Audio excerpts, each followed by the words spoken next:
আসসালামু আলাইকুম রহমতুল্লাহ। আমাদের শরীরের চাহিদার জন্য, পেটের ক্ষুধার জন্য সকল কিছু আমরা গ্রহণ করি, খাদ্য হতে সকল কিছু। শরীরের অতি যত্ন নেই। হোটেলে গেলে এই ওয়েটার গ্লাসটা ধুয়ে দাও, এই প্লেটটা আবার ধুয়ে দাও, কিন্তু আমার ভিতরে ময়লা কি আমি সাফ করতে পারছি? আমি কি নামাজ পড়ছি? এখন নামাজ পড়ে খানা খাচ্ছি? আমার আল্লাহ আমাকে কত নিয়ামত দিয়েছে।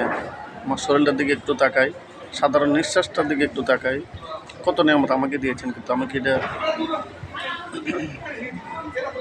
কখনো শুকরিয়া আদায় করেছি? কখনো না।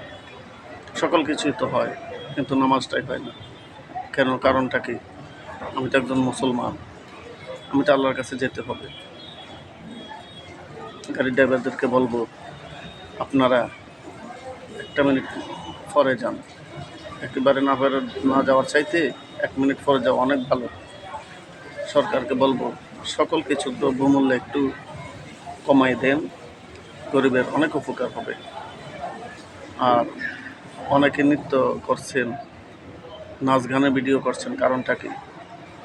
আপনারা কি কবরে যাবেন না? সেগুলি ঠিক না।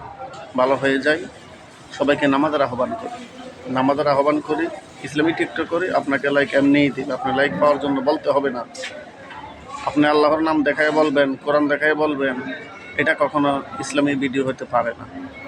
আপনি নামাজের আহ্বান করুন, মানুষকে সৎ পথের উপদেশ দিন, তাহলে আপনাকে লাইক এমনিই দিবে।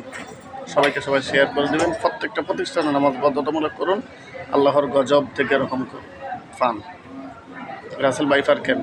আরও জঘন্য হলেও আপনার কিছুই করতে পারবে না যদি আপনি নামাজ ঠিকভাবে আদায় করেন। সবার হক সবাই আদায় করেন। সবাইকে শেয়ার করে দেবেন। আসসালামু আলাইকুম।